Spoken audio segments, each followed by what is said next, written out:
ಗೊತ್ತಾಯ್ತಾ? ನೀವು ಯಾಕಪ್ಪ ಅಂದ್ರೆ ಎಕ್ಸರ್ಸೈಸ್ ಮಾಡಿದ ಕೈಗೆ ಹೋಗ್ಬಿಟ್ಟು ನಾವು ಸ್ವಲ್ಪ ಕರಿದ ಪದಾರ್ಥ, ಜಿಡ್ಡು ಪದಾರ್ಥ ಸರಳವಾಗಿ ಹೃದಯದಲ್ಲಿ ಆಗಬೇಕದು. ಅಂಥವುಗಳನ್ನ ಊಟ ಮಾಡಿದಾಗ ಅದು ಚೆನ್ನಾಗಿರ್ತಿತ್ತು. ಏನೂ ವ್ಯಾಯಾಮ ಇಲ್ಲದೆ ಊಟವನ್ನು ನಾವು ಮಾಡಿದಾಗ ಏನಾಗುತ್ತೆ, ಈ ರೀತಿ ಸಮಸ್ಯೆಗಳು ಆಗುತ್ತೆ. ಆದ್ರಿಂದ ಈ ರೀತಿ ಎರಡು ಭುಜವನ್ನು ಇಟ್ಕೊಳ್ಳಿ,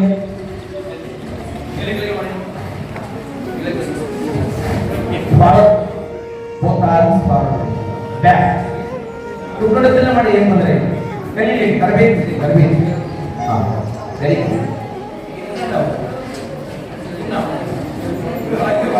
ಒಳಗೆ ಭುಜ ಎಡಗೈ ಮೇಲೆ, ಎಡಗೈಯನ್ನು ಹಿಂದಿಡ್ತೀನಿ, ನಿಮ್ಮ ಬೆನ್ನಿಗೆ ನೀವೇ ಹಿಂದೆ ಶಬಾಷ್. ಮುಂಜಾನೆಯಿಂದ ಈವರೆಗೆ ಕೂಡ ಕೇಳಿ ನಮಗೆ ಚೆನ್ನಾಗಿ ಲಾಭ ಆಗಿದೆ. ನಮಗೆ ನಾವೇ ಗ್ರೇಟ್, ಹೌದಿಲ್ಲ? Very good. ಕೈ ಮೇಲೆ ಮುಂದೆ. ಇದು ಆರೋಗ್ಯದ ಗುರುತು. ಆರೋಗ್ಯ ಬರೋದು ಎಲ್ಲಿಂದ? ಎಲ್ಲಿಂದ? ವ್ಯಾಯಾಮ ಮತ್ತೆ ಯೋಗದಿಂದ. ಔಷಧಿಯಿಂದ ಏನ್ ಬರುತ್ತೆ? ಔಷಧಿಯಿಂದ ಏನ್ ಬರುತ್ತೆ? ನೀವು ಕೊಟ್ಟಂತ ರೊಕ್ಕ, ಕೊಟ್ಟಂತ ಇಂಜೆಕ್ಷನ್ ದೇಹದೊಳಗಿರೋದನ್ನು ಮಾತ್ರ ಕೆಲಸ ಮಾಡೋದು. ಅದು ಪವರ್ ಆಯ್ತು ಮತ್ತೆ ನೀವು ಹೋಗಲೇಬೇಕು, ಉಳಿದಿಕೊಳ್ಳಬೇಕು. ಇವತ್ತಿನ ನಿರ್ಮಾಣದಲ್ಲಿ ನೀವು ಬರೀ ಆಸ್ಪತ್ರೆಗೆ ಹೋದ್ರೆ ನಿಮ್ಮ ಒಂದು ರೋಗವನ್ನ ಅವರು ಪರೀಕ್ಷಿಸಲಿಕ್ಕೆ ಮೊದಲು ಜಾರಿ ಮಾಡಿಸ್ತಾರೆ. ನಂತರ ವೈದ್ಯರು ನಿಮ್ಮನ್ನ ಪರಿಶೀಲನೆ ಮಾಡಿ ಎಲ್ಲ ಚೆಕ್ ಮಾಡ್ತಾರೆ. ಕನ್ಸಲ್ಟೇಷನ್ ಫೀಸ್ 200, ಲ್ಯಾಬ್ ಫೀಸ್ ಒಂದು 800 ರೂಪಾಯಿ ಅಲ್ಲೇ ಹೊರಗಡೆ ಎಲ್ಲಾ ರೋಗವನ್ನು ತೋರಿಸ್ಕೊಂಡು ಅವ್ರು ಕೊಟ್ಟಂತ ಚೀಟಿ ತಗೊಂಡು ಹೊರ ಬರ್ತೀವಿ 2000 ಆಗಿರ್ತಾರೆ. ಹೌದಿಲ್ಲ? ಮಿನಿಮಮ್ 2000 ಇವತ್ತು ಯಾವ ಸಿಗೋದಿಲ್ಲ. ಇದು ಏನೋ ರೊಕ್ಕ ಕೊಟ್ಟು ನಮ್ಮ ಜೀವಿತಾವಧಿಯನ್ನು ಕಡಿಮೆ ಮಾಡಿಕೊಳ್ಳುವಂತ ವಿಧಾನ. ಏನು ರೊಕ್ಕ ಇಲ್ಲದೆ ನಮ್ಮ ಜೀವಿತಾವಧಿಯನ್ನು ಹೆಚ್ಚು ಮಾಡಿಕೊಳ್ಳುವ ವಿಧಾನ ಯಾವುದು? ವಾಕಿಂಗ್, ಯೋಗ, ಎಕ್ಸರ್ಸೈಸ್. ನೀವೆಲ್ಲ ಚೆನ್ನಾಗಿ ಇರ್ತೀರಿ, ನೀವೆಲ್ಲ ಬಹಳ ಮಾಡೋದು ಮಾಡ್ತೀವಿ. ದೊಡ್ಡ ದೊಡ್ಡ ದಬ್ಬಿ ಇರ್ತದ್ರು, ಟೀಚರ್ ಹೇಳ್ಕೊಂಡು ಬರೋದು. ಈಗ ನಾವು ನಮ್ಮ ಶಾಲೆ ಒಳಗಡೆ ನಾವು ಹೈಸ್ಕೂಲ್ ಟೀಚರ್, ನಮ್ಮಲ್ಲಿ 2 ಕೂದಲವರೆಲ್ಲ ಅದೇ ನಾನು ಊಟದ ವಿಚಾರಿಸ್ತೀನಿ. ಎಲ್ಲ ಮನೆಗೆ ತರಬೇತಿ ಮಾಡಿದ್ರು, ಗಣಮಕ್ಕಳ ಮನೆ ಕೆಲಸ ಮಾಡ್ತಾರಲ್ಲ. ಆ ರೀತಿ ಮನುಷ್ಯರ ಶ್ರಮ ವಹಿಸುವುದರಿಂದ ದೈಹಿಕ ಶ್ರಮ, ಮಾನಸಿಕವಾಗಿ ಅನೇಕ ರೀತಿಯಾದಂತಹ ಕೆಲಸ ಕಾರ್ಯಗಳನ್ನು ಮಾನಸಿಕವಾಗಿ ಒತ್ತಡ ಇದ್ದಾಗ ನಿಯಂತ್ರಣ ಮಾಡಿ ಯೋಗದ ಮಾತ್ರ ನಮಗೆ ಸಹಾಯಕಾರಿಯಾಗಿದೆ. ಇವತ್ತು ರೈತರೆಲ್ಲ ದೈಹಿಕ ಶ್ರಮ ವಹಿಸಿ ಕೆಲಸ ಮಾಡ್ತಾರೆ, ಅವ್ರಿಗೆ ರೋಗ ಬರಲಿ ಬರ್ತಾರೆ.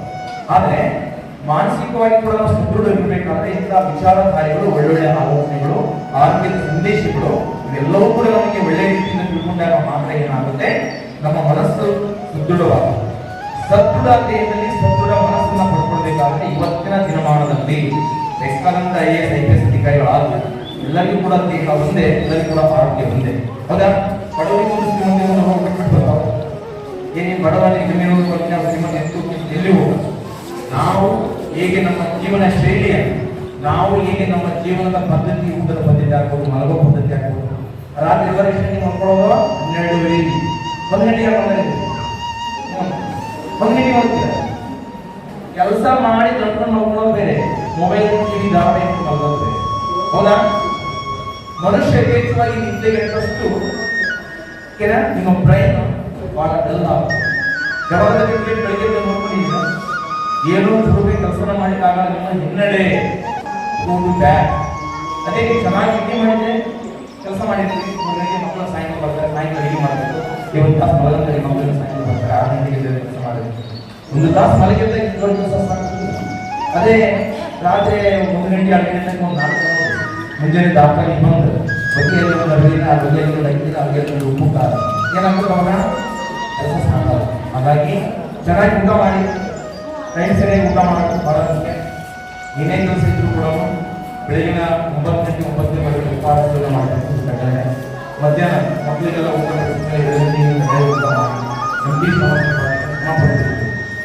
ಜೀನ್ ಹೋದ ಕಾಲೇಜಿಗೆ ನಾನು ಮಾಡಿದ್ರೆ ಕೆಲಸ ಹೋಗ್ಬೋದು. ಅದೇನಾದ್ರು ನನಗೆ ಜಾಸ್ತಿ ಕೆಲಸ ಮಾಡ್ತಿಲ್ಲ, ಹಾಗೆ ಗ್ಯಾಸ್ಟ್ರಿಕ್ ಬರ್ತದೆ. ನೀವು ಕುಡಿಬೇಕು, ನಾನು ಊಟ ಮಾಡಬೇಕು. ನಿದ್ದೆಯನ್ನು ನೀವು ನಡ್ಕೊಳ್ಳೋದು 6 ತಾಸು ಮಾಡ್ತೀವಿ. 7 ತಾಸು ಮಾಡಿದ್ರೆ ಒಳ್ಳೆಯದು. ಆರೋಗ್ಯಕ್ಕೆ ನೀವು ನಡಿಬೇಕು, ಆರೋಗ್ಯವನ್ನು 5 to 6 hours ಸಾಕು. ನೀವು ನೆನೆದ್ರೆ ರಾತ್ರಿ ಲೇಟ್ ಆಗಿರುತ್ತೆ, ಬೆಳಗಿನ ಜಾವ ಬೇಗ ಹೋಗಿ ವಾಕಿಂಗ್ ಮಾಡಿ. ನೀವು ಎಷ್ಟು ಶ್ರಮವಹಿಸಿ ಕೆಲಸ ಮಾಡ್ತೀರಿ, ವಾಕಿಂಗ್ ಮಾಡಿ ಇನ್ನೂ ಕೂಡ ದೂರ ಆಗಿರ್ತೀರಿ, ಜೀವನದಲ್ಲಿ ಎಂತ ರೋಗಗಳು ಬರೋದಿಲ್ಲ. ಅಲ್ಲೇ ಕೆಲಸ ಮಾಡ್ತೀನಿ, ನನಗೆ ಯಾಕೆ ಹೋಗ, ನನಗೆ ವ್ಯಸನ ಬೇರೆ, ಆರೋಗ್ಯದ ಪದ್ಧತಿಗಳು ಹೌದಾ. ಹಂಗಾಗಿ ಮತ್ತೆ ಎಲ್ಲರಿಗೂ ಕೂಡ ರೋಗಗಳು ಬರಬಾರ್ದು, ಎಲ್ಲರಿಗೂ ಬರುತ್ತೆ. ನಾವು ತಿಳ್ಕೊಳ್ಳುವಂತ ನೀರಿನಿಂದ, ನಾವು ತಿಳ್ಕೊಳ್ಳುವಂತ ಆಹಾರದಿಂದ. ಇವತ್ತಿನ ಆಹಾರ ಹೆಂಗಿದೆ, ಬಹಳ ಕಠಿಣವಾಗಿದೆ. ಏನೂ ಇಲ್ಲ, ಅನ್ನ ಆಹಾರ ಊಟ ಮಾಡ್ತಿರಲ್ಲ, ಅದರ ಶಕ್ತಿ ಏನಾಗಿದೆ, ರೈತರು ಬೆಳೆಗಳನ್ನು ಬೆಳೆಯುವಂತ ಪದ್ಧತಿನಲ್ಲಿ ರೋಗ ನಿರೋಧಕ ಗೊಬ್ಬರ, ರೋಗ ನಿರೋಧಕ ಎಲ್ಲ ಔಷಧಿಗಳನ್ನ, ಗೊಬ್ಬರವನ್ನ ಎಲ್ಲ ವೈಜ್ಞಾನಿಕ ಪದ್ಧತಿಯಿಂದ ವೇಗವಾಗಿ ಬೆಳೀತಾ ಆಹಾರ ಪದಾರ್ಥಗಳು ಆರೋಗ್ಯಕರವಾಗಿಲ್ಲ, ಅವುಗಳ ಶಕ್ತಿಯುತವಾಗಿಲ್ಲ, ಸ್ಲೋ ಪಾಯ್ಸನ್. ನಿಧಾನವಾಗಿ ನಾವೇನ್ ಮಾಡ್ತಾ ಇದ್ದೀವಿ, ಸ್ಲೋ ಪಾಯ್ಸನ್ ಕೊಡ್ತೀವಿ. ಹಾಗಾಗಿ ನೀವು ಕೂಡ ಇನ್ನೊಬ್ಬರಿಗೆ ಆರೋಗ್ಯವನ್ನು ಕೊಡ್ತಕ್ಕಂಥ ಆರೋಗ್ಯ ಮಾತೆಯರು ಚೆನ್ನಾಗಿ ಊಟ ಮಾಡಿ, ನೀವು ಕೂಡ ನಿದ್ರೆ ಮಾಡಿ, ಒಳ್ಳೆಯ ಜೀವನ ಶೈಲಿಯನ್ನು ನೀವು ತಂದುಕೊಳ್ಳಿ, ಒಳ್ಳೆಯದನ್ನು ಆಲೋಚಿಸಿ. ಯಾವತ್ತೂ ಕೂಡ ನಿಮ್ಮ ಮಧ್ಯದಲ್ಲಿ ಗುಂಪುಗಾರಿಕೆ, ಮಾನಸಿಕ ಒತ್ತಡಕ್ಕೊಳಗಾದ ಮಾತುಗಾರಿಕೆ, ಮಹಿಳೆಯರಾಗಿ ಹೇಳ್ತಾ ನೀವು ಎಲ್ಲರನ್ನ ಹೇಳೋದಿಲ್ಲ, ಸನ್ನಿವೇಶ ಪರಿಸ್ಥಿತಿ ಯಾಕೆ ಬರ್ತಾವೆ, ಬೇರೆ ವಿಚಾರ ತೆರಿಗೆ ಕೆಡಿಸ್ಕೊಂಡು ತೆರಿಗೆ ಹಾಳು ಮಾಡ್ಕೊಂಡು ರೋಗ ನಿಮಗೆ ಬರೋದು, ಇನ್ನೊಬ್ಬರಿಗೆ ಬರೋದು. ಆ ಸಮಯದಲ್ಲಿ ನೀವು ಏನಾದ್ರು ಒಂದು ಕ್ಷಣ ಇನ್ನೊಬ್ಬರಿಗೆ ಸೆಟ್ ಮಾಡ್ಕೊಳ್ಳೋದು, ಇನ್ನೊಬ್ಬರಿಗೆ ಬೈಯೋದು, ಆ ಕ್ಷಣ ಆಗ್ಬೋದು. ಮತ್ತೊಂದು ಸಲ ನೀವು ಯೋಚನೆ ಮಾಡಿದಾಗ ಬರ್ತಾ ಇದೆ, ಮಾತು ಹೊರದೋಯ್ತು ಕೂಡ ಬರೋದು, ಮಾತು ಗಾಡಿಯಲ್ಲಿ ಅನ್ನೋದಕ್ಕಿಂತ ಮೊದಲು ಯೋಚಿಸ್ಬೇಕು. ನಿಮ್ಮಲ್ಲಿ ಗುಂಪುಗಾರಿಕೆ ಮಾಡಿದ್ರೆ ಜಗಳಗಳು ಆಗ್ಬಾರ್ದು. ಗುಂಪುಟಿಗಳು ನೀನು ಇಲ್ಲದ್ರೆ ಉಪ್ಪಿಟ್ಟು ಆಗಿದ್ರೆ ಕಾಲೇಜಿಗೆ ಒಂಥರ ಬೈಸ್ಕೊಳ್ಳೋದು, ಹೌದಿಲ್ಲ? ಈ ರೀತಿ ಆಗ್ತದೆ. ಎಲ್ಲರೂ ನೀವೆಲ್ಲರೂ ಒಂದೇ 5 ಜನ ಕೆಲಸ ಮಾಡ್ಕೊಂಡ್ರೆ ನೀವು 5 ಅಕ್ಕ ತಂಗಿಯರು ಅಲ್ಲಿ ಮಾತ್ರ ಮನೆಯಲ್ಲಿ ನೀವು ಬೇಕು. ಹೌದಾ? ಇಂಥ ಸೋದರತ್ವ ಎಲ್ಲರೂ ತಾಳಬೇಕು. ಹಿಂಗಾಗಿ ನೀವು ಮಾಡುವಂಥ ಕೆಲಸ ಸಕ್ಸಸ್ ಆಗುತ್ತೆ. ಹಾಗಾಗಿ ಇವತ್ತು ನಮ್ಮ ಅಶಮಣ್ಣರಾಗಿರ್ಬೋದು, ನಮ್ಮ ಜಿಲ್ಲಾ ಅಧಿಕಾರಿಗಳಾದಂಥ ರಾಮಚಂದ್ರ ಸರ್ಗಳು ಅಲ್ಲಿಂದ ಬಂದು ನಿಮಗೆಲ್ಲ ಈ ರೀತಿಯಾದಂಥ ಮಾಹಿತಿಯನ್ನು ಒದಗಿಸಲಿಕ್ಕೆ ಆಫೀಸ್ಗೆ ಕಚೇರಿ ಕೆಲಸಗಳನ್ನು ಬಿಟ್ಟು ಅವ್ರ ಊರಿಂದ ಬಂದಿದ್ದು ಸಾರ್ಥಕ ಆಗಬೇಕಂದ್ರೆ ನೀವು ಈ ತರಬೇತಿಯಿಂದ ಏನನ್ನಾದರೂ ಕೂಡ ಕಲಿತು, ಗೊತ್ತಾಯ್ತಾ, ಕಲಿಲೇಬೇಕು, ಕಲಿತು ಬದಲಾಗಬೇಕು. ದೇಹಕ್ಕೆ ಊಟ ಇಟ್ಟು ಮನಸ್ಸೆಲ್ಲೋ ಆಗ್ಬಾರ್ದು, ಎರಡೂ ಕೂಡ ಆಗಬೇಕು. ದೇಹ ಇಲ್ಲೇ ಇರಬೇಕು, ಮನಸ್ಸು ಇಲ್ಲೇ ಇರಬೇಕು. ಇದ್ದಾಗ ಮಾತ್ರ ಈ ಒಂದು ತರಬೇತಿ ಯಶಸ್ಸನ್ನು ಕಳಿಸ್ತದೆ. ಹಾಗಾಗಿ ಎಲ್ಲರೂ ಕೂಡ ಒಳ್ಳೆಯ ರೀತಿಯಾದಂತಹ ಜೀವನ ಶೈಲಿಯೊಂದಿಗೆ, ಯೋಗಾಭ್ಯಾಸದ ಒಂದು ಗುರಿಯೊಂದಿಗೆ ಏನು ಹೇಳ್ತಾರೆ ಇದೆಲ್ಲ ನೀವುಗಳು ಕಲಿಬೇಕು ಅಂತ ಹೇಳ್ತಾ, ಮತ್ತೊಂದು ಪ್ರಾಣಾಯಾಮದೊಂದಿಗೆ ನಾನು ತರಗತಿಯನ್ನು ಮುಗಿಸ್ತೇನೆ. ಇದು ಇವತ್ತೇನು ನಾನು ಮಾಹಿತಿ ಕೊಟ್ಟೆ, ಪ್ರತಿಯೊಬ್ಬರಿಗೂ ಕೂಡ ನಿಮ್ಮ ಜೀವನದಲ್ಲಿ ವೈಯಕ್ತಿಕವಾಗಿಯೂ ಅಷ್ಟೇ ಮುಖ್ಯ. ನೀವು ಏನು ಕೆಲಸ ಮಾಡ್ತೀರೋ ಅದು ಕೂಡ ಅಷ್ಟೇ ಮುಖ್ಯ. ನೀವು ಆರೋಗ್ಯವಾಗಿರ್ಬೇಕಂದಾಗ ಏನಾಗುತ್ತೆ, ನೀವುಗಳಿಂದ ಅಭ್ಯಾಸ ಮಾಡಲೇಬೇಕು. ನಿಮಗೆ ಗೊತ್ತಿದ್ದಂತ ಹಾಸ್ಟೆಲ್ಗಳಲ್ಲಿ ಯಾರೇ ಬಾಲಕಿಯರ ಆಗ್ತಾರೆ, ಹುಡುಗಿಯರ ಹೇಳ್ತಾರೆ, ಇಲ್ಲಮ್ಮ ಹಿಂಗೆ ತರಬೇತಿ ಕೊಟ್ಟರು, ನೀವು ಹಿಂಗೆ ಮಾಡಿ ಆಗ್ತಾರೆ, ಮಾಹಿತಿ ಮುಗಿಸ್ತೀವಿ. ಒಂದೇ ಮಾಡಿದ್ರು ಕೂಡ ಅದು ನಿಮ್ಮಿಂದ ಅವರಿಗೆ ತಲುಪಾಗುತ್ತೆ. ಇವತ್ತು ಮಗು ಹಾಸ್ಟೆಲ್ನಲ್ಲಿ ಊಟ ಮಾಡಿದಂದ್ರೆ ವಿದ್ಯಾಭ್ಯಾಸ ಮಾಡ್ತಾರಲ್ಲ, ಅವಾಗ ಅವ್ನು ಬ್ರಾಹ್ಮಣಿ ಪ್ರಾಣಾಯಾಮ ಮಾಡಿ ಓದೋ ಕೂತ್ಕೊಂಡ್ರೆ ಅವ್ನ ಮೈಂಡ್ ಕಾನ್ಸಂಟ್ರೇಷನ್ ಡೆವಲಪ್ ಆಗ್ತದೆ. ಜ್ಞಾಪಕ ಶಕ್ತಿ ಹೆಚ್ಚಾಗ್ತದೆ ಪ್ರಾಣಾಯಾಮ ಮಾಡೋದ್ರಿಂದ. ಯಾಕಂದ್ರೆ ಧ್ಯಾನ ಮಾಡಿಸ್ತಾರೆ. ಆ ಧ್ಯಾನವನ್ನು ಮಾಡಿದ್ರೆ ಎಂತ ಕಟ್ಟುಗಳ ಮನಸ್ಸಾಗಿಕೊಂಡು ಕರಿಬಹುದು. ಇನ್ನೊಬ್ಬರ ಅವ್ರು ನೋಡಿದ್ರೆ ನನಗೆ ಆಗಲ್ಲ ಅಂತೀವಿ, ಹೌದಾ? ಅವ್ರು ಮಾತಾಡೋದು ಕೇಳಿದ್ರೆ ನನಗೆ ಇಟ್ಟು ಆಗಲ್ಲ. ಇಂಥ ಮನಸ್ಸುಗಳು ಎಷ್ಟೇ ಒಬ್ಬೊಬ್ಬರಿದ್ದು ಕೂಡ ಧ್ಯಾನ ಮಾಡೋದು, ಎಷ್ಟೇ ಸಿಟ್ಟು ಇನ್ನೊಬ್ಬರಿಂದ ದ್ವೇಷವನ್ನು ಬಯಸೋದು, ಏನೇ ಇದ್ರೂ ಕೂಡ ನಾವು ಮನಸ್ಸನ್ನು ಪರಿವರ್ತಿಸುವಂತ ಕೆಲಸ ಮೆಡಿಟೇಷನ್, ಧ್ಯಾನ ಮಾಡೋದು. ಹೇಗೆ ಧ್ಯಾನ ಅಂದ್ರೆ ಹೇಗೆ ಮುಗಿಸ್ತೀನಿ, ಮತ್ತೆ ನಾಳೆ ಬೇರೆ ವಿಷಯ ಕೂತ್ಕೊಳ್ಳಿ. ಈ ಧ್ಯಾನದಿಂದ ಗೊತ್ತಾಗೋದನ್ನ ಎರಡು ಕೈಗಳು ಇದೇ ರೀತಿಯಲ್ಲಿ ನಮಸ್ಕಾರ ಅಂತ ಹೇಳಿ ಮುದ್ರೆ ಚೇಂಜ್ ಮಾಡೋಣ.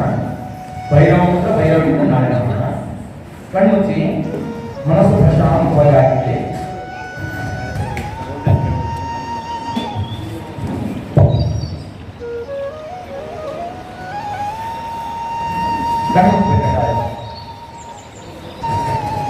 ಬೆಳಗಿನ 11:30ರಿಂದ ಇವತ್ತು ಏನೇನು ಈ ಒಂದು ತರಗತಿಯಲ್ಲಿ ನೀವು ತರಬೇತಿ ಅವಧಿನಲ್ಲಿ ಪುನಶ್ಚೇತನ ಕಾರ್ಯಕ್ರಮದಲ್ಲಿ ಏನೇನು ನೀವು ಕಲಿತ್ರಿ, ಯಾರು ಏನು ಹೇಳಿದ್ರು ಜಸ್ಟ್ ಒಂದು ಬಾರಿ ರಿಕಾಲ್ ಮಾಡ್ಕೊಳ್ಳಿ. ಮನಸ್ಸು ಎಲ್ಲೋ ಎಳೆದಾಡ್ತೈತೆ. ಆ ಮನಸ್ಸನ್ನು ಒಂದು ಕಡೆ ಇಲ್ಲೇ ಕೇಂದ್ರೀಕರಣ ಮಾಡಿ ಒಳ್ಳೆಯ ಆಲೋಚನೆ ಅಂತ ಮನಸ್ಸನ್ನ ಕೇಂದ್ರೀಕರಿಸಿ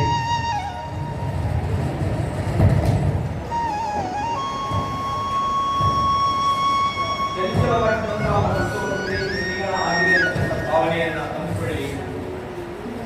ದೀರ್ಘವಾಗಿ ಉಸಿರನ್ನ ತೆಗೆದುಕೊಳ್ಳಿ, ಭಾರಕ್ಕೆ ಉಸಿರನ್ನ ಬಿಡಿ. ನಿಮ್ಮ ತಂದೆ ತಾಯಿಗಳನ್ನ ಮನಸ್ಸಿನಲ್ಲಿ ನೆನೆಸಿಕೊಳ್ಳಿ, ನಿಮ್ಮ ಗುರುಗಳನ್ನ ಮನಸ್ಸಿನಲ್ಲಿ ನೆನೆಸಿಕೊಳ್ಳಿ.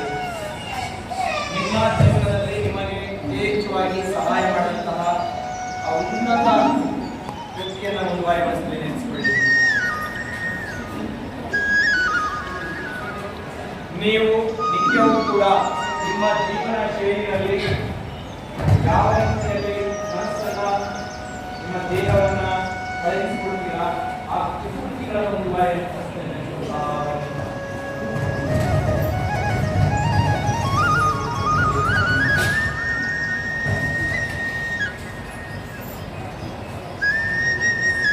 ಮಾನಸಿಕ ಒತ್ತಡ ಎಲ್ಲವೂ ಕೂಡ ದೂರ ಆಗಿದೆ.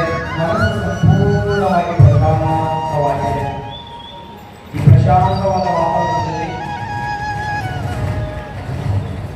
ಪ್ರಶಾಂತವಾಗಿರ್ತಕ್ಕಂಥ ಮನಸ್ಸಿನೊಂದಿಗೆ ದೇಹ ಮತ್ತು ಮನಸ್ಸು ಇಲ್ಲೇ ಇರುವಂತೆ ಮನಸ್ಸನ್ನು ತುಂಬಿಸಿಕೊಳ್ಳಿ.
ಭಗವಂತ ಎಲ್ಲರಿಗೂ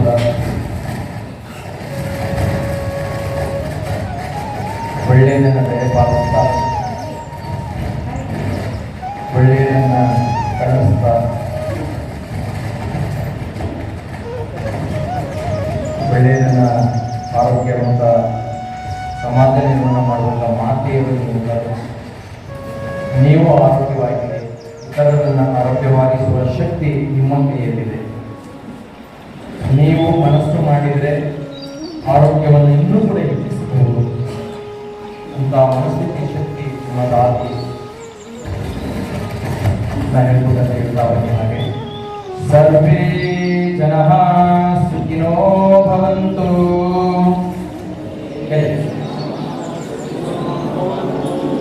ಲೋಕ ಸಮಸ್ತ ಸುಖಿನೋ ಭವಂತು.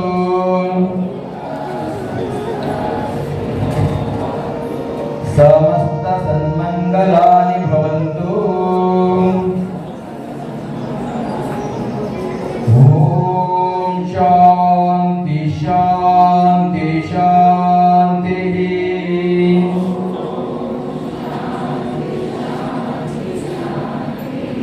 ಅಂತರಿಕ್ಷಕಂ ಶಾಂತಿ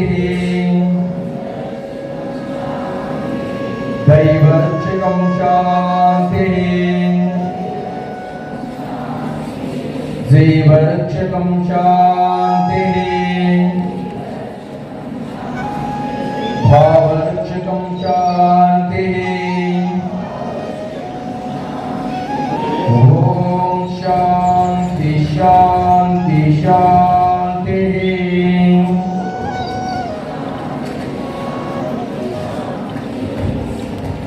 ನಿಮ್ಮ ಮನಸ್ಸಿನಲ್ಲಿ ನಿಮ್ಮ ತಂದೆ ತಾಯಿಗಳನ್ನ ನಿಮ್ಮ ಮನೆಯವರು ನೆನೆಸ್ಕೊಂಡು ಮುಂದಿನ ಬಾಗಿ ನಮಸ್ಕಾರವನ್ನು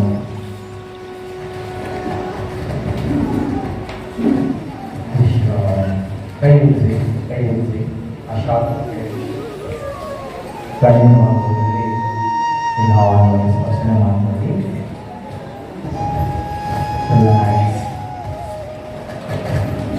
ಗೊತ್ತಾಯ್ತಾ? ಮನಸ್ಥಿತಿ ಹೇಗಿರುತ್ತೋ ಪರಿಸ್ಥಿತಿ ಹಾಗೆ ನಮ್ಮ ಜೀವನದಲ್ಲಿ ಬದಲಾಗ್ತದೆ ಅನ್ನೋದಕ್ಕೆ ಈ ಪುನಶ್ಚೇತನ ತರಬೇತಿಗಳಿಗೆ ಮುಂದಿನ ಕೆಲಸ ಕಾರ್ಯಗಳು ಮಾಡಲಿಕ್ಕೆ ನಿಮ್ಮ ಪರಿಸ್ಥಿತಿಯನ್ನು ಅದು ಬದಲಾವಣೆ ಮಾಡಿಕೊಳ್ಳೋದು. ಹಾಗಾಗಿ ಇಲ್ಲಿಯವರೆಗೆ ಕೂಡ ನನಗೆ ಅವಕಾಶ ಮಾಡಿಕೊಟ್ಟಂತ ವೇದಿಕೆಯಲ್ಲಿರುವಂಥ ಎಲ್ಲ ಹಿರಿಯ ಪಕ್ಷದವರಿಗೆ, ವಿಶೇಷವಾಗಿ ನನ್ನ ಪರಿಚಯ ಮಾಡಿದಂಥ ನಮ್ಮ ಹಳ್ಳಿ ತಾಲೂಕು ವಿಸ್ತರಣಾಧಿಕಾರಿಗಳಾದಂಥ ಅಶೋಕಣ್ಣ ಅವರು ನಮ್ಮ ವಿದ್ಯಾರ್ಥಿ ಜೀವನದಲ್ಲಿ ನಮಗೆಲ್ಲ ರೀತಿಯಾದಂಥ ಒಳ್ಳೆ ರೀತಿಯಿಂದ ನಮಗೆ ಸಾಥ್ ಮೂಲಕ ಸಮಾಜದಲ್ಲಿ ನನ್ನ ಹೆಸರು ಬಂದ್ಬಿಟ್ಟು ಮಲ್ಲಿಕಾರ್ಜುನ ಅಂತ ಹೇಳಿ ಉಪ್ಪಿನಡಗಲಿ ತಾಲೂಕು ಮಾನ್ಯರ ಮಕ್ಕಳ ಗ್ರಾಮ. ನಂದು MCom ಆಗಿದೆ, MSc ಯೋಗ ಆಗಿದೆ, MPed ಆಗಿದೆ, PG ಡಿಪ್ಲೊಮಾ ಯೋಗ ಆಗಿದೆ, PG ಡಿಪ್ಲೊಮಾ ಕಂಪ್ಯೂಟರ್ ಅಪ್ಲಿಕೇಶನ್ ಆಗಿದೆ, PG ಡಿಪ್ಲೊಮಾ ಅಗ್ರಿಕಲ್ಚರ್ ಸೈನ್ಸ್ ಆಗಿದೆ, 3 ಮಾಸ್ಟರ್ ಡಿಗ್ರಿ, 3 ಡಿಪ್ಲೊಮಾ ಡಿಗ್ರಿ, ಈ PhD ಮಾಡ್ತಾ ಇದ್ದೀನಿ. ನಾನು ಅಪಾಯಿಂಟ್ ಆಗಿ 11 ವರ್ಷ ಗೌರ್ಮೆಂಟ್ ಸೇವೆಯನ್ನು ಹೈಸ್ಕೂಲ್ ಶಿಕ್ಷಕರಾಗಿ ಸೇವೆ ಸಲ್ಲಿಸ್ತಾ ಸರಿಸುಮಾರು ಕರ್ನಾಟಕದ ಎಲ್ಲ ಜಿಲ್ಲೆಗಳಿಗೂ ಹೋಗಿ ಧರ್ಮಸ್ಥಳ ಮಂಜುನಾಥ ಸ್ವಾಮಿಯ ಮಧ್ಯಾಹ್ನ ಶಿಬಿರ ಆ ಒಂದು ತರಬೇತಿಯಲ್ಲಿ ಕೂಡ ಕುಡಿಯುವುದನ್ನು ಬಿಡಿಸುವಂಥ ಕ್ಯಾಂಪ್ ಅಲ್ಲಿ ಕೂಡ ಸುಮಾರು ಈ ಸಮಾಜದಲ್ಲಿ ಒಂದು 150 ಜನ ನಮ್ಮಿಂದ ಪ್ರೇರಣೆ ಹೊಂದಿ ಕುಡಿಯೋದನ್ನು ಬಿಟ್ಟು ಬೆಳೆಯವರಾಗಿದ್ದಾರೆ. ನಾನು ಸಮಾಜದಿಂದ ಬೆಳೆದಿದ್ದೀನಿ, ಸಮಾಜಕ್ಕೆ ನನ್ನೊಂದು ಏನಾದರೂ ಕೂಡ ಕೊಡುಗೆ ಕೊಡಬೇಕಂತ ಉದ್ದೇಶದಿಂದ 35 ವರ್ಷಗಳ ಕಾಲ ಯೋಗ ಕ್ಷೇತ್ರದಲ್ಲಿ ನಾನು ಸೇವೆ ಮಾಡಿದ್ದು. ಇಲ್ಲಿವರೆಗೆ ಇಲ್ಲಿ ಕೂಡ ಉಚಿತವಾಗಿಯೇ ಯಾರು ಇಲ್ಲಿ ಕರೀತಾರೆ ಸೇವೆ ಮಾಡಬೇಕು ಅಂತ ಹೋಗಿ ನಮ್ಮ ಕೈಲಾದಷ್ಟು ವಿಷಯವನ್ನು ಅವರಿಗೆ ತಿಳಿಸ್ತಾ ನಿಮ್ಮನ್ನೆಲ್ಲ ಸಾಮಾಜಿಕವಾಗಿ ಆರೋಗ್ಯವನ್ನು ಸರಿಯಾಗಿ ಮಾಡಲಿಕ್ಕೆ ನಾವೇನು ಡಾಕ್ಟರ್ ಅಲ್ಲ, ಗೊತ್ತಿದ್ದಂಥ ವಿಷಯವನ್ನು ಹೇಳಿ ನಿಮ್ಮ ವೃತ್ತಿಯಿಂದ ನಿಮ್ಮ ಕೆಲಸ ಕಾರ್ಯಗಳಲ್ಲಿ ಶ್ರದ್ಧೆ ಬರುತ್ತೆ.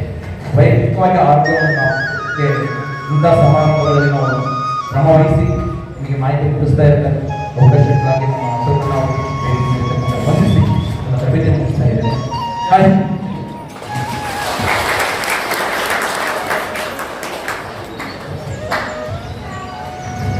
ಮಲ್ಲಿಕಾರ್ಜುನ್ ಅವರು ಅಪಾಯಿಂಟ್ಮೆಂಟ್ ಆದಾಗ 8ನೇ ಕ್ಲಾಸ್ ಓದ್ತಿದ್ದ ವಿದ್ಯಾರ್ಥಿಯಾಗಿದ್ದ.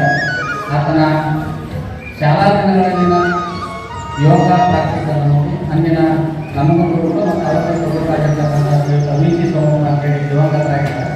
ಅವರು ನನಗೆ ಕರ್ತಾ ಇದ್ದಾರೆ, ಸ್ವಾಮಿ ಮಲ್ಲಿಕಾರ್ಜುನ್ಗೆ ಎಲ್ಲ ರೀತಿಯಿಂದ ಸಪೋರ್ಟ್ ಮಾಡಬೇಕು ಅಂತ ಹೇಳಿದ್ರು. ನಮ್ಮೊಮ್ಮೆ ನನ್ನ ಸ್ನೇಹಿತರ ಕೂಡಿ ಮಲ್ಲಿಕಾರ್ಜುನ್ ಅವ್ರಿಗೆ ಅವತ್ತು ಅಗತ್ಯ ಸಹಾಯ ಮತ್ತು ಸಹಕಾರವನ್ನು ಮಾಡಿದ್ವಿ. ಅದ ಸಹಕಾರವನ್ನು ಮಾಡಿರ್ತಕ್ಕಂಥ ಮೂರ್ತಿ ನಮ್ಮ ಮುಂದಿದೆ. ಇದು ಇಷ್ಟೇ ಸಾಧನೆ ಅಲ್ಲ, ಸಾಧನೆ ತುಂಬ ಇದೆ. ನೀವು ರಜಾ ಅವಧಿಯಲ್ಲಿ ಅದನ್ನ ಅಪಾಯಿಂಟ್ಮೆಂಟ್ ಬೇಕಂದರೆ 5 ವರ್ಷ ಆಯಿತು. ಶಾಲಾ ರಜಾ ಅವಧಿ ಉತ್ತರ ಕನ್ನಡ, ಮಂಗಳೂರು, ಉಡುಪಿ ಅದೆಲ್ಲ ಶಿಬಿರವನ್ನು ನಡೆಸಲಿಕ್ಕೆ ಹೋಗ್ತಾರೆ. ಅದರ ಜೊತೆಗೆ ವೈದ್ಯಕೀಯ ಕ್ಷೇತ್ರಕ್ಕೆ ಸವಾಲಾಗಿರ್ತಕ್ಕಂಥ ಅನೇಕ ರೋಗಗಳನ್ನು ಯೋಗದಿಂದ ಗುಣಪಡಿಸಿರ್ತಕ್ಕಂಥಕ್ಕಾಗಿ ಒಂದು ಮಲ್ಲಿಕಾರ್ಜುನವ್ರಿಗೆ ನಮ್ಮ ಇಲಾಖೆಯಲ್ಲೇ ಒಬ್ಬರು ಶ್ರೀದೇವಿ ಅಂತೀವಿ.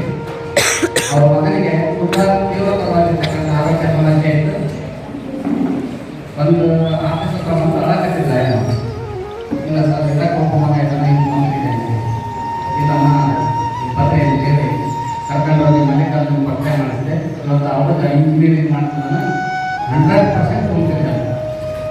ಅದಕ್ಕೆ ನೀವು ಕುಟುಂಬಕ್ಕೆ ಅಷ್ಟೇ ಅಲ್ಲ, ನಮ್ಮ ವಿದ್ಯಾರ್ಥಿಗಳ ಮಕ್ಕಳು ಇರ್ಬೋದು, ನಿಮ್ಮ ಮನೆಯ ಸಮೀಪದ ಆಸುಪಾಸಿನ ಬಂಧುಗಳ ಸ್ನೇಹಿತರಿಗೆ ಏನಾದರೂ ಆರೋಗ್ಯ ಸಮಸ್ಯೆ ಇದ್ದರೆ ಅದಕ್ಕೆಲ್ಲ ನೀವು ಕಾಂಟ್ಯಾಕ್ಟ್ ಮಾಡಿದರೆ ಯಾವುದೇ ಶುಲ್ಕ ಇಲ್ಲದೆ ಉಚಿತವಾಗಿ ಸಲಹೆಯನ್ನು ನೀಡ್ತಾನೆ. ಒಂದೇ ಆತ ಗೌರ್ಮೆಂಟ್ ಎಂಪ್ಲಾಯಿಗಳಿಂದ ಹೆಚ್ಚು ಆತ ಇದ್ದಲ್ಲಿಗೆ ಭೇಟಿ ಆದರೆ ಆತನಿಗೂ ನಾವು ಸಹಕರಿಸಬೇಕಾಗ್ತದೆ. ಇಲ್ಲ ಸರ್ ಹೇಳಿದ್ರೆ ಅದು ತಪ್ಪಿಲ್ಲ, ನನ್ನ ಅಭಿಪ್ರಾಯ ಬೇಡ, ಇವಂತ ಏನಾದರೂ ಇದ್ದರೆ ಫೋನ್ನಲ್ಲೂ ಕೂಡ ಕಾಂಟ್ಯಾಕ್ಟ್ ಮಾಡಿ ಹೆಲ್ಪ್ ಮಾಡ್ತಾನೆ. ಅಥವಾ ಅದರಿಗೂ ಮಾಡಿ ಆಧಾರ್ ಇಲಾಖೆ ವರ್ಕ್ ಮಾಡ್ತಾನೆ. ಅಲ್ಲಿ ಹೋದರೆ ಎಲ್ಲ ಸಹಾಯ ಸಹಕಾರವನ್ನು ನೀಡ್ತಾನೆ. ನಮ್ಮ ಕರೆಗೆ ಹೋಗ್ಬಿಟ್ಟು ಈ ಒಂದು ಶಿಬಿರದಲ್ಲಿ ಭಾಗವಹಿಸಿ ನಮ್ಮ ಎಲ್ಲ ಸಿಬ್ಬಂದಿ ಹೆಚ್ಚು ಉಪಯುಕ್ತವಾಗಿರ್ತಕ್ಕಂಥದ್ದು ಅಂತ ನಾವು ನಿಂತ್ಕೊಂಡಿದ್ದೀವಿ. ಅದಕ್ಕೆ ಕರ್ಸಿಗೆ ಅದಕ್ಕೆ ಎಲ್ಲ ಕೈಯಿಂದ ಜೋರಾಗಿ ಚಪ್ಪಾಳೆ ಎಲ್ಲರ ಕೈಯಲ್ಲಿ ಒಂದು ಯೋಗ ಆದ್ಮೇಲೆ ಗೊತ್ತಾಗ್ತದೆ. ಶ್ರೀಯುತ ಮಲ್ಲಿಕಾರ್ಜುನ ಅವರಿಗೆ ತುಂಬಾ ಧನ್ಯವಾದಗಳನ್ನು ಅರ್ಪಿಸ್ತಾ ಇದೀಗ ಸೇಫ್ಟಿ ಗ್ಯಾಸ್ ಸೇಫ್ಟಿ ಕುರಿತು ನಿಮಗೆ ಒಂದು ಕಾಲು ಕೊಟ್ಟಿದ್ದಾರೆ ಈಗಾಗಲೇ. ಆ ವಿಷಯವನ್ನು ಆದಾಯ ಕೊಂಬಳಗಟ್ಟಿಯವರು ಹೇಳ್ತಾರೆ.